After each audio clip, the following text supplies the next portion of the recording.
Hi guys, ఈరోజు చేపల పులుసు ఎలా చేసుకోవాలో చూద్దాం రండి. ఇప్పుడు అయితే మా అమ్మ చేపల పులుసు చేస్తుంది, దాని వీడియో తీస్తున్నా.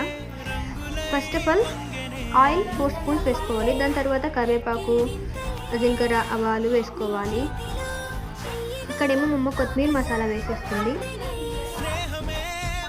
కొత్తిమీర మసాలా కొంచెం ఫ్రై అయిన తర్వాత లైట్గా కారం, ఉప్పు, పసుపు వేసుకోవాలి.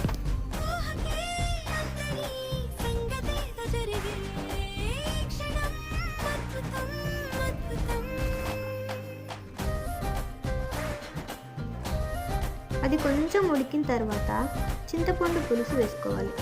చేపల పులుసుకి మెయిన్ ఉండాల్సింది చింతపండు పులుసు, కాబట్టి దాన్ని మాత్రం స్కిప్ చేయకండి.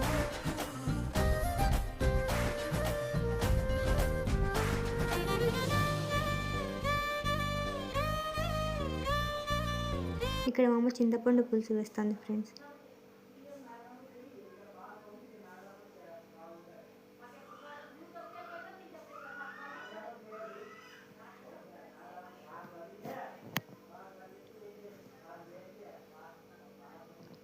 అంటే చేపల పులుసు కదా, దానికి తగ్గట్టు వాటర్ వేస్తుంది అనమాట. ఇక్కడ ఫిషెస్ వేస్తుంది.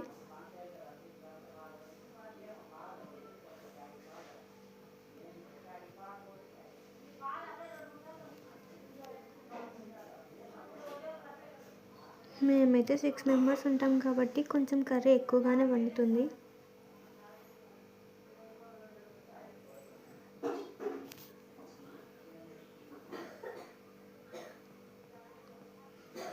దీన్ని కలపకూడదంట ఫ్రెండ్స్, కలిపితే పీసెస్ స్మాష్ అవుతాయంట. అందుకే మా అమ్మ కలపొద్దుమా అని చెప్తున్నా. తర్వాత పైన కొత్తిమీర వేసేస్తాను. ఒక 5 మినిట్స్ పెట్టుకొని ఆఫ్ చేసుకుంటే ఫిష్ కర్రీ అయిపోతుంది.